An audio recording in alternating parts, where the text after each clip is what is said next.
ngayon ay patuloy pa rin na malakas ang bugso ng hanging habagat na siya pa rin pong nagdudulot ng maulan na panahon, posibleng maghapon dyan sa may Ilocos Region, Central Luzon, Metro Manila, ilang bahagi ng pa ng Batangas at Mindoro provinces.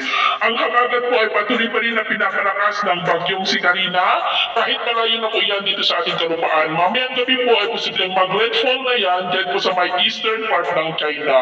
Pero kahit na malayo na ito ay patuloy pa rin itong hahatakin ng habagat na patuloy pa rin na magpapaulan sa Ilocos Region at Central Luzon hanggang po sa linggo at may nagbabanta pa na mabuo na magpapatuloy na magpapalakas ng habagat hanggang pa po sa susunod na linggo. At sa ating long range forecast, posible pa rin ang pamumuo ng mga sama ng panahon sa paligid ng ating bansa at hanggang development na ito ang ating babantayan kung matutuloy po ang mga yan o hindi. At sa lagay po ng ating panahon ngayong madaling araw dahil sa habagat ay may mga pag-uulan dyan sa may extreme northern Luzon, northern part ng Cagayan, Ilocos Region, Cordillera, Central Luzon, Metro Manila, Batangas, Mindoro provinces, Iloilo at may mga isolated rains rin dyan po sa may Surigao del Norte at Davao Oriental. At mamaya ay sisikat ang araw sa malaking bahagi ng bansa lalo na po sa Visayas at Mindanao.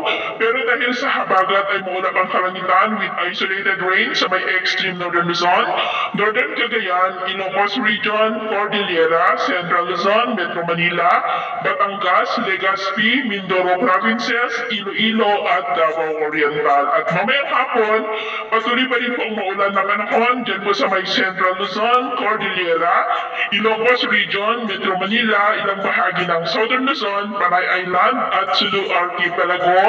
Kaya mag-ingat pa rin po tayo sa mga banta pa rin ng mga pagbaha at pagguho ng lupa. At sa atin naman pong mga baybayin, dahil po sa habagat at epekto ng bagyong si Karina, ay iwasan muna natin ang papalaot sa western seaboard po ng Luzon, northern seaboard ng Luzon at eastern seaboard ng northern at central Luzon dahil ang mga alon po dyan ay posibleng aabot hanggang po sa 2.5 to 5 meters height. Kaya iwasan po muna natin ang papalaot dyan po sa mga may kulay pula para mas makaiwas sa mga sakunang pangkaragatan.